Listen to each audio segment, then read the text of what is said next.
والسحر، جادو، وہ 7 گناہ جو انسان کو تباہ و برباد کر دیتے ہیں، ان میں سے دوسرا گناہ کون سا ہے؟ جادو۔ جادو بھی کفر ہے۔ جادو کیا ہے میرے بھائیوں؟ کفر ہے۔ جادو کرنے والا کافر ہو جاتا ہے۔ دلیل کیا ہے اس کے کفر ہونے کی؟ اللہ تعالیٰ فرماتے ہیں سورہ بقرہ میں پہلے اس بارے میں یہودیوں کا تذکرہ کرتے ہوئے وَاتَّبَعُوا مَا تَتْلُو الشَّيَاطِينُ عَلَى مُلْكِ سُلَيْمَانَ وَمَا كَفَرَ سُلَيْمَانُ وَلَكِنَّ الشَّيَاطِينَ كَفَرُوا يُعَلِّمُونَ النَّاسَ السِّحْرَ، کہ ان یہودیوں نے اس علم کی پیروی کی جو شیطان جناب سلیمان علیہ السلام کے زمانے میں پڑھا کرتے تھے۔ سلیمان علیہ السلام کے بارے میں یہودیوں نے مشہور کر رکھا تھا کہ یہ جادوگر ہیں، نعوذ باللہ من ذالک۔ جناب سلیمان علیہ السلام کے بارے میں یہودیوں نے کیا مشہور کر رکھا تھا؟ کہ جادوگر ہیں، اور ان کی حکومت جادو کے بلبوتے پہ قائم تھی۔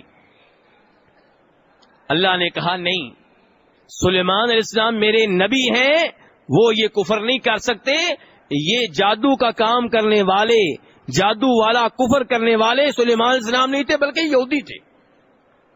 اللہ نے کہا وَاتَّبَعُوا مَا تَتْلُو الشَّيَاطِينُ عَلَى مُلْكِ سُلَيْمَانَ، سلیمان علیہ السلام کے زمانے میں جو شیطان پڑھتے تھے، جادو پہ مشتمل جو چیزیں شیطان پڑھتے تھے، اس کی ان یہودیوں نے پیروی کی، اس کے پیچھے لگ گیا، اسے اپنا لیا۔ وَمَا كَفَرَ سُلَيْمَانَ، اللہ کہتے ہیں میرے نبی سلیمان علیہ السلام نے کفر نہیں کیا، انہوں نے جادو والا کوئی کام، وَلَكِنَّ الشَّيَاطِينَ كَفَرُوا، ان شیطانوں نے کفر کیا۔ کیا کفر کیا یا اللہ؟ يُعَلِّمُونَ النَّاسَ السِّحْرَ، لوگوں کو جادو سکھاتے تھے۔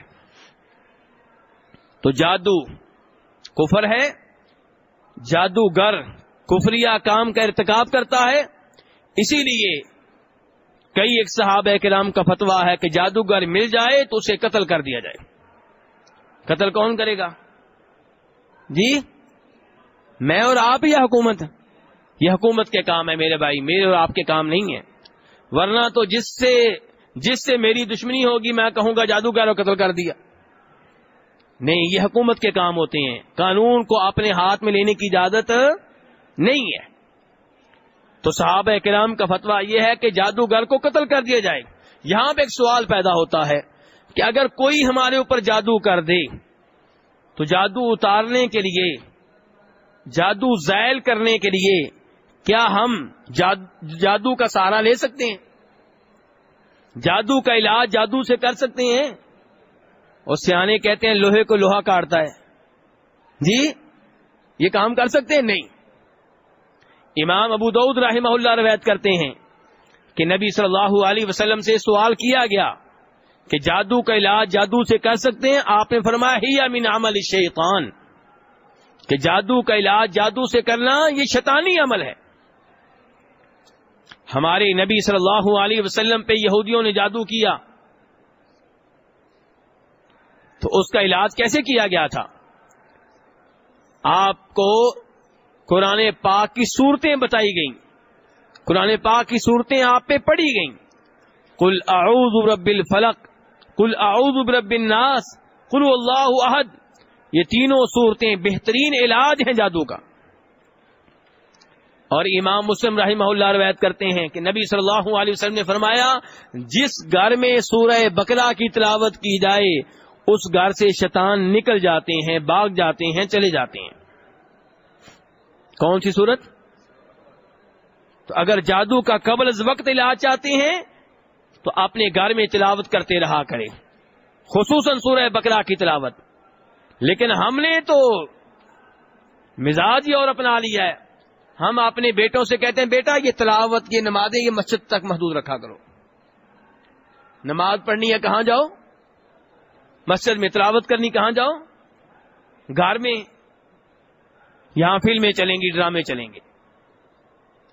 تو جب گھر میں تلاوت نہیں ہوگی، نفل نمازیں نہیں ہوں گی، سنتے نہیں پڑھی جائیں گی، وتر ادا نہیں کیے جائیں گے، گھر میں فلمیں چلیں گی، ڈرامے چلیں گے، تو یہ گھر شیطان کا مرکز ہوگا، یہاں شیطانوں کا بسیرا ہوگا، پھر رحمت کے فرشتے یہاں داخل نہیں ہو سکیں گے. تصویریں لٹکی ہوئی ہیں، یہ پیر صاحب کی تصویر ہے، یہ سیاستدانوں کی تصویر ہے، یہ اس کی تصویر ہے، یہ مولوی صاحب کی تصویر ہے، یہ بیٹے کی ہے، یہ اماں جی کی ہے. اور نبی علیہ السلام نے فرمایا جس گھر میں تصویریں ہوں وہاں رحمت کے فرشتے داخل نہیں ہوتے. تو اسے میرے بھائی جادو سے بچیے. جادو اگر ہو چکا ہے تو اس کا علاج بھی قرآن پاک سے، نبی علیہ السلام کی سکھائی ہوئی دعاؤں سے. اور اگر جادو نہیں ہوا، الحمدللہ میں اور آپ محفوظ ہیں، تو قبل از وقت گھر میں وہ تدابیر اختیار کریں کہ آپ کی بیگم، آپ کے بچے اور آپ جادو سے محفوظ رہ سکیں. اور وہ اس طرح کہ سورہ بقرہ کی، قرآن پاک کی آپ کے گھر میں تلاوت ہوتی رہے. اور اپنے گھر میں کوئی ایسی چیز نہ رکھیں جس چیز کے رکھنے سے رحمت کے فرشتے گھر میں داخل ہونے سے انکار کر دیتے ہیں.